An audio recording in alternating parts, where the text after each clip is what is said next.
Desde a Alta Idade Média, há mais de 1000 anos, que as igrejas cristãs, a casa de Deus, vêm marcando a paisagem e a vida dos homens. Elas são um repositório privilegiado da arte, da arquitetura de cada época, mas são também um espelho das mentalidades, da política, da sociedade, da economia de cada tempo. Ora, nesta nossa série, durante os próximos episódios, vamos trilhar os caminhos da história das igrejas na grande área metropolitana do Porto. Perceber como, ao longo dos séculos, elas foram evoluindo. E por isso, nada melhor do que começar naquela que a lenda, a tradição popular, indica ter sido a primeira igreja da região. Uma igreja cedo feita.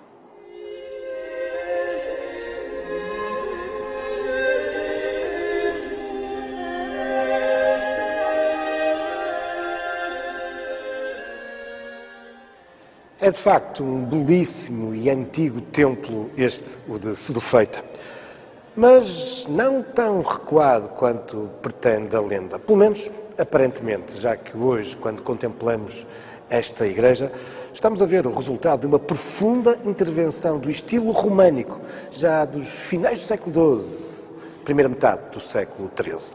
Mas uma tradição popular muito arraigada diz, no entanto, que esta igreja remonta ao ano 559 e teria sido mandada construir por um rei suevo, Teodomiro, que graças à intervenção miraculosa de umas relíquias, os fragmentos ósseos de São Martinho de Tours, tinha visto curado o seu filho. Ora, isto irá marcar a conversão ao catolicismo do rei Teodomiro e do seu reino dos suevos. Os suevos, que nessa época, e de facto agora não estamos no mundo da lenda, mas sim no mundo da história, os suevos são de início cristãos, mas seguindo uma heresia que havia sido muito popular entre os povos ditos bárbaros, o arianismo. Este nome resulta do bispo Ários de Alexandria, que tinha difundido estas novas correntes entre os cristãos. Mas, na sequência deste milagre, desse famoso santo dos católicos, São Martinho de Tours, o rei suevo vai então converter-se ao catolicismo. E é curioso, porque durante algum tempo tivemos como que um convívio entre os dois grandes reinos bárbaros que ocupavam a Península Ibérica, os suevos e os visigodos. Só que enquanto os suevos, eram católicos, os outros, os visigodos, eram arianos. E aqui, na região, temos outros espaços onde esta história pode ser abordada. Por exemplo, em Vila Nova de Gaia.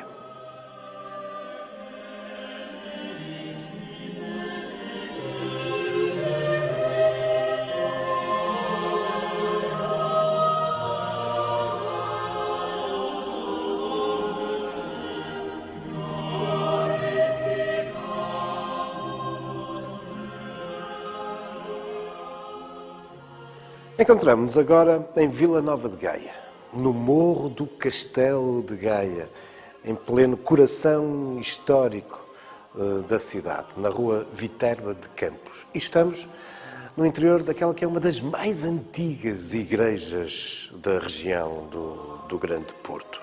Aliás, durante muito tempo, esta rua chamava-se mesmo a Rua da Igreja, a Igreja de Gaia. Com efeito, apesar do seu aspecto atual, este templo está muito marcado por uma profunda reforma que sofreu no século XVI e nos séculos seguintes.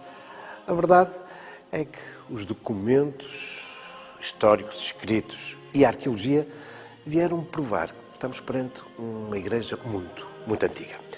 Nos nossos dias, esta igreja, esta capela, é conhecida pela sua devoção a Nossa Senhora da Bonança.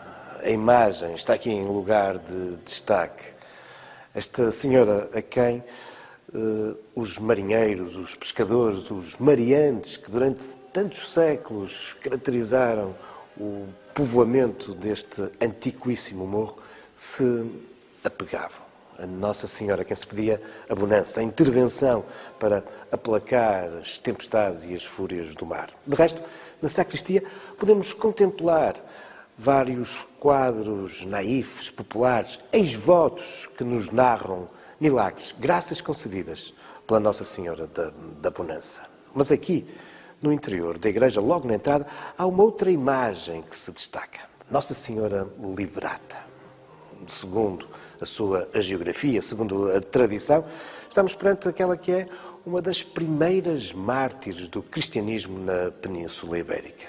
E, reforçando a antiguidade deste morro de Gaia, onde nasceu o povoado, o Castelo de Gaia, bom, a tradição diz que Santa Liberata foi aqui que foi martirizada. Mas a Igreja, afinal, tem um outro patrono. Bom Jesus. Esta é a Igreja do Bom Jesus de Gaia, que nos vem sublinhar esta forte devoção que desde épocas muito antigas as gentes de Gaia têm à imagem de Cristo e que de resto nos é reforçada também por outros cultos muito antigos, como é o caso do Senhor de Além, que segundo a tradição remontaria também ao século XII, ou então uma forte devoção ao corpo de Cristo, Corpus Christi, que aqui em Gaia é também objeto há muitos séculos de grande devoção. A Igreja do Bom Jesus de Gaia, que domina, de resto, o altar-mor, a capela-mor deste templo, através de uma pintura e também de uma bela imagem. Mas afinal, a origem deste templo remonta exatamente a quanto? Bom, a documentação escrita prova-nos que esta igreja já existia no século XII, mas escavações arqueológicas que aqui tiveram lugar no início da década de 90, dirigidas por Gonçalves Guimarães, vieram revelar que as suas origens são muito mais antigas. Com efeito, neste local, os arqueólogos encontraram não só relevantes vestígios de uma ocupação romana, não sendo, no entanto, claro se nessa altura já tinha, enfim, uma vocação religiosa, mas encontraram também inegáveis vestígios da Alta Idade Média, nomeadamente a partir do século V, de que neste espaço existia já uma vocação religiosa, nomeadamente funerária. As cerâmicas, as moedas que aqui foram encontradas e também sepulturas escavadas diretamente no Saibro não deixam dúvidas quanto a essa vocação funerária e religiosa deste espaço. O que é muito interessante, porque nos coloca também neste lugar perante aquele que terá sido um confronto religioso relevante que aqui tem lugar pouco depois das origens deste templo cristão. Cristão, mas não necessariamente na sua origem católico. Com efeito, sabemos que de início os suevos eram cristãos, mas não católicos, mas sim arianos. E no século VI, numa altura em que eles se convertem já ao catolicismo, nessa época, esta margem esquerda do Douro está agora dominada por outro povo, os visigodos. E sabemos mesmo que a determinada altura o Rio Douro dividia não só suevos e visigodos, mas afinal também católicos e arianos, uma vez que os visigodos mantinham também essa corrente religiosa. E por isso, esta igreja, este antiquíssimo templo, como vos dizia, daquele dos mais antigos que temos testemunhos na nossa região, poderá ter servido também, inicialmente, como um templo ariano e depois, posteriormente, um templo católico. Certo, é que nós sabemos que, a determinada altura, temos mesmo 2 bispos em Porto Scale, na margem direita, um bispo católico, e aqui, na margem esquerda, um bispo ariano. Bom, mas depois da conversão também dos visigodos ao catolicismo, esta igreja terá mantido esta vocação. Uma igreja que, como vimos, no século XII, indiscutivelmente, no momento da origem da nacionalidade, sabemos que ela já existia. Mas século XII, século XIII, é também um período para o qual não temos dúvidas nenhuma de que é construída ou reconstruída de um modo significativo a igreja de Sedufeita. Por isso, vamos lá regressar.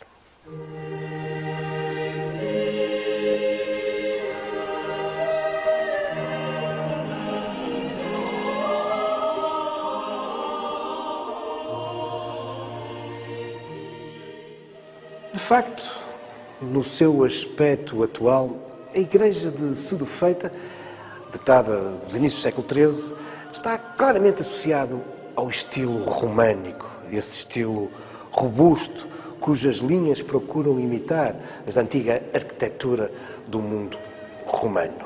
Mas, como que dando alguma razão à lenda, nós encontramos aqui dois vestígios muito interessantes, que são estes dois capitéis, em calcário e não em granito, como todo o resto da construção, e que nos apresentam também um tipo de decoração muito característico. Eles são vestígios, por isso, de uma eventual construção que existia aqui anteriormente ao edifício, que será erguido no século XIII. Só que não são vestígios, como pretende a lenda, da época dos suevos, do século VI, mas muito provavelmente do século IX, que não deixa de ser interessante, porque faria com que esta, de facto, fosse uma igreja cedo feita. Século IX, a partir de 868, os cristãos reconquistaram o Porto e, por isso, esta pode ter sido uma das primeiras igrejas a ser edificada na cidade. E são datadas do século IX pelos motivos decorativos que apresentam, motivos vegetalistas, claramente de influência da arte islâmica, da arte moçárabe, que era então tão presente na Península Ibérica. Mas aqui, na área metropolitana do Porto, temos outros interessantes vestígios dessa época.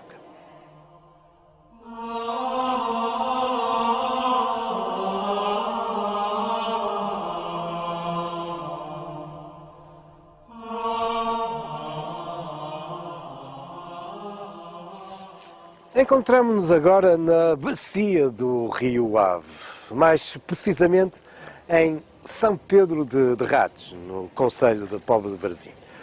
Mas estamos ainda na grande área metropolitana do Porto e este é um dos mais importantes templos desta região. A Igreja Românica de São Pedro de Ratos, não só pela história, pela lenda que está na sua origem, mas também pela relevante importância patrimonial e artística de que se reveste esta igreja. É, com efeito, uma das primeiras manifestações do românico entre nós.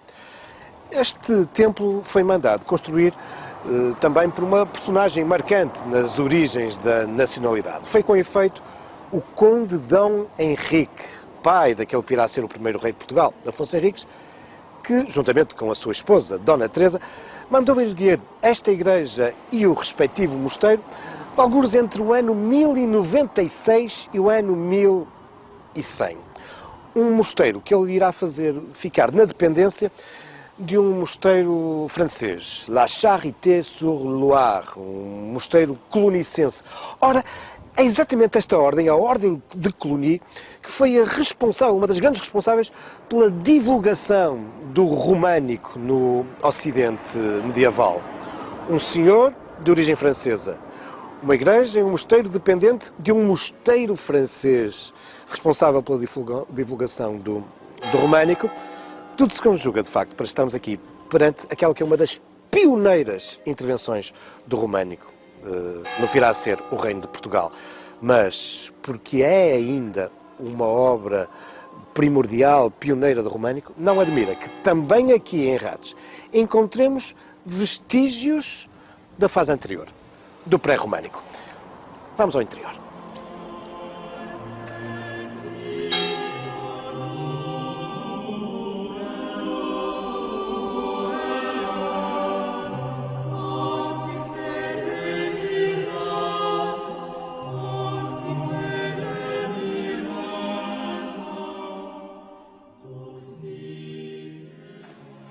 Monumento robusto, imponente, a igreja de São Pedro de Rastes foi pensada provavelmente de início para ser ainda mais monumental.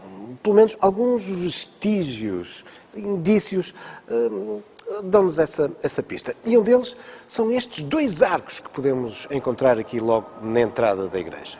Dois dos arcos que dividem a nave central de uma das naves laterais. Ora, até pela decoração que apresentam, muito provavelmente estes dois arcos, quando foram produzidos, foram pensados para estarem na fachada. A igreja provavelmente foi pensada para ter 3 portais de entrada, um para cada uma das naves. Depois o projeto foi redimensionado, ficou apenas com um único pórtico e estes 2 arcos foram utilizados aqui para o interior. Mas há aqui um outro pormenor muito interessante. Se atentarmos na forma dos arcos, vamos perceber que, ao contrário daquilo que será a norma na arte românica, que procura imitar a arte romana e os arcos são arcos de volta perfeita, estes são arcos ultrapassados. Eles como que fecham ligeiramente, ou também os chamados arcos em ferradura. Ora, isto é uma clara influência da arte islâmica. Uma prova de que a forte influência artística e arquitetónica moçárabe estava ainda muito viva nesses finais do século XI e início do século XII, quando esta igreja foi construída.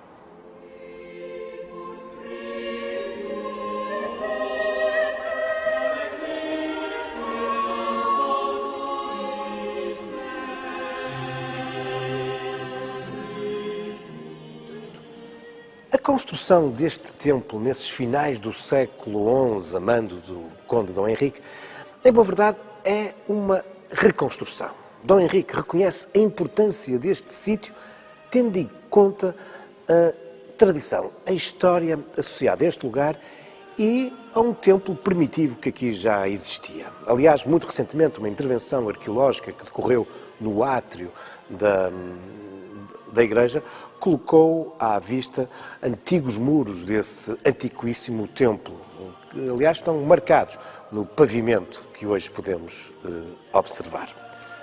E era uma igreja que estava associada, segundo a lenda, segundo a tradição, àquele que é o patrono da povoação, São Pedro de Rastes, um homem natural desta povoação que no século I se torna num dos principais seguidores de Tiago, de Santiago, o discípulo de Cristo que vem em missão apostólica e tornar-se o primeiro responsável pela cristianização da península, segundo a tradição. Ora, quando Santiago de Compostela regressa à Judeia, ele vai nomear alguém que fique à frente da sua igreja na península. E da mesma forma que Cristo, quando subiu aos céus, deixou à frente da sua igreja São Pedro, também Santiago, quando volta para a Judeia, deixa à frente da sua igreja um outro Pedro, São Pedro de Rastes, que se torna, por isso, no primeiro bispo daquela que era a mais importante e primeira cidade cristã da Península Ibérica. São Pedro de Rastes torna-se no primaz das Espanhas. Ainda hoje os arcebispos de Braga gostam de usar esse título, o primaz das Espanhas, o primeiro bispo da Península Ibérica. Ele será posteriormente perseguido, foge para Rastes e aqui vai ser martirizado.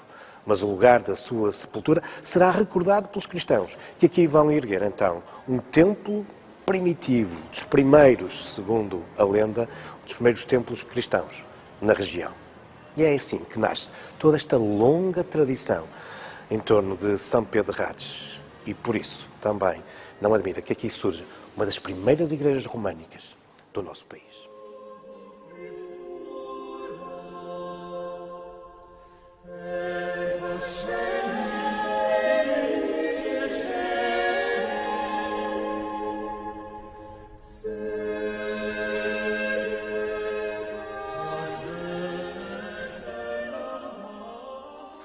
Estilo robusto, monumental, mais ainda se pensarmos que nessa época a grande maioria das construções eram feitas em madeira, o românico é um estilo que se desenvolve no Ocidente medieval, fundamentalmente a partir do século XI. E é caracterizado, de facto, por este seu aspecto robusto, paredes espessas, até uma forma de suportar as abóbodas, as coberturas dos edifícios. É uma verdadeira fortaleza. Não só, no caso das igrejas, uma fortaleza espiritual, mas, não raras vezes, mesmo uma fortaleza, um último reduto onde as populações se poderiam refugiar. Como há pouco vos disse, a ordem de Cluny, que possuía, dependente de si, mais de 1200 mosteiros, adotando o românico como a sua linguagem, acaba por ser responsável por uma grande divulgação deste estilo arquitetónico por toda a Europa. Mas ela vem também responder a uma preocupação que, na sequência da famosa reforma explotada pelo Papa Gregório, a reforma gregoriana, se vinha alicerçando na Europa. Esta preocupação de haver um discurso relativamente único por parte da Igreja nas suas diferentes estratégias, de haver o mesmo ritual e não uma proliferação, como até aí se sentia, de diferentes rituais. E isto, no que diz respeito à construção das igrejas, passa também pela adoção de um estilo relativamente comum. E esse estilo vai ser o românico. E por isso, e nunca esquecendo que não podemos dissociar os homens do seu tempo, temos também que olhar hoje para o românico como um importante instrumento que o nosso primeiro monarca, Afonso Henriques, utilizou do ponto de vista político. Sim, do ponto de vista político.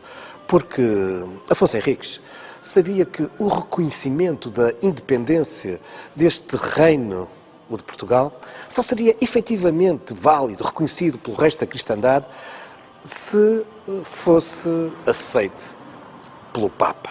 Coisa que irá acontecer em 1179, com a bula Manifestus Probatum. Já quase no final da vida de Afonso Henriques. Uma longa vida, durante a qual ele se empenhou em construir, mandar construir, fazer com que os seus homens nos diferentes territórios construíssem templos românicos. Ele sabia que esta era também uma forma de agradar a Roma. Ele sabia que esta era uma forma de convencer o Papa de que nestes confins da Europa existia um reino que estava em perfeita sintonia com os desígnios, com a vontade de Roma. Mas, nos finais desse século XII, um outro estilo ia começar a irromper também entre nós, o gótico. Mas isso são já outros factos, também outras lendas e o próximo episódio dos Caminhos da História.